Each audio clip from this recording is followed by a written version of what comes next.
Bonjour et bienvenue dans ce nouvel épisode dédié à votre vie de couple.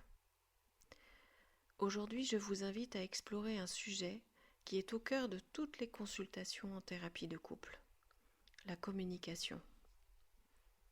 On entend souvent dire que la communication est la clé d'une relation réussie. Et c'est vrai. Mais souvent, les couples pensent qu'ils communiquent parce qu'ils parlent beaucoup. Le problème, c'est qu'ils oublient la qualité de cette communication. En effet, il s'agit du mythe de la conversation efficace.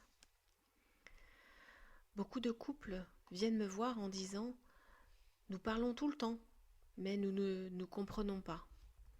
C'est une frustration commune. La communication ne se résume pas à un échange d'informations logiques. Elle est d'abord et avant tout une connexion émotionnelle. Imaginez un iceberg. Ce que nous disons, les mots, n'est que la partie visible.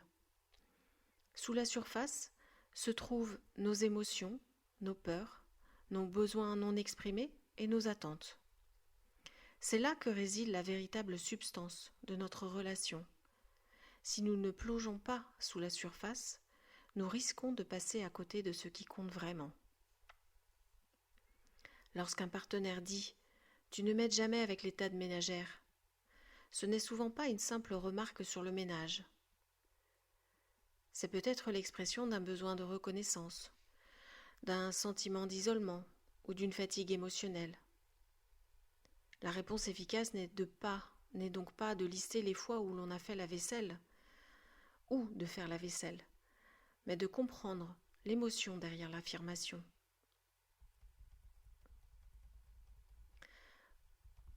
Revenons sur cet art qu'est l'écoute active, au-delà des mots.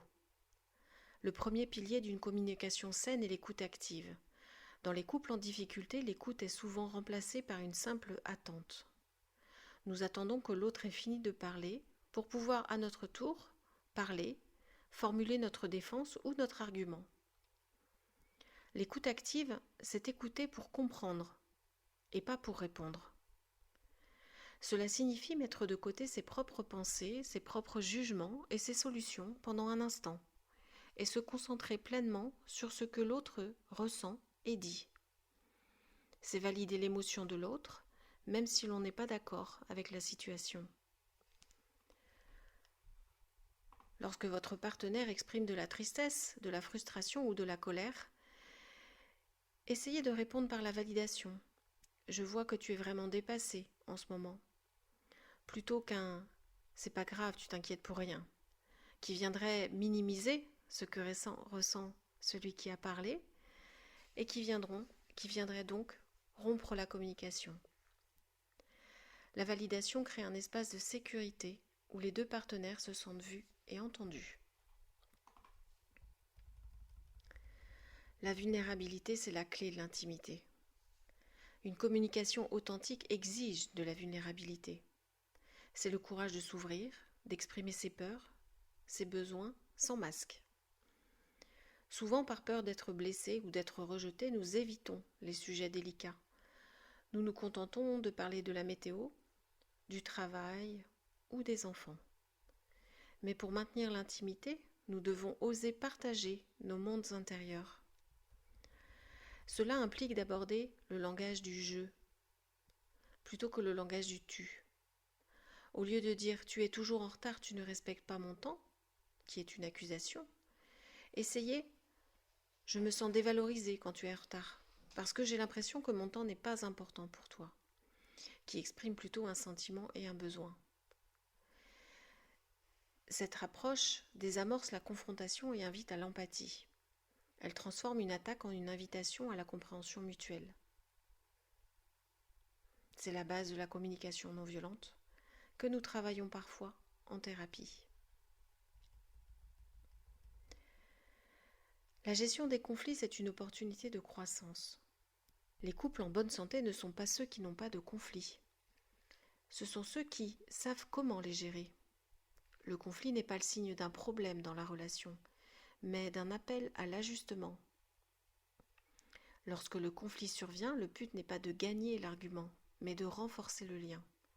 Et cela exige de la régulation émotionnelle. Quand nos émotions montent, notre capacité à communiquer de manière constructive diminue. Il est parfois nécessaire de faire une pause, de se calmer et de revenir à la discussion lorsque les deux partenaires sont moins submergés. Mettre en place des règles de base pour les disputes peut transformer ces moments de tension en opportunités de croissance.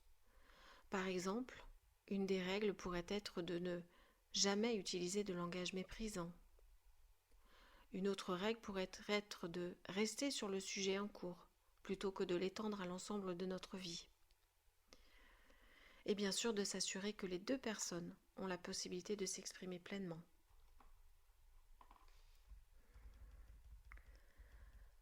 En conclusion, vous le voyez, communiquer c'est un voyage, ça n'est pas une destination.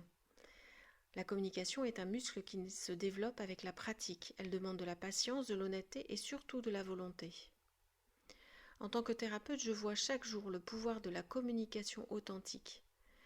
Elle permet au couple de passer du mode survie au mode épanouissement, de remplacer le ressentiment par la compréhension et de reconstruire la confiance.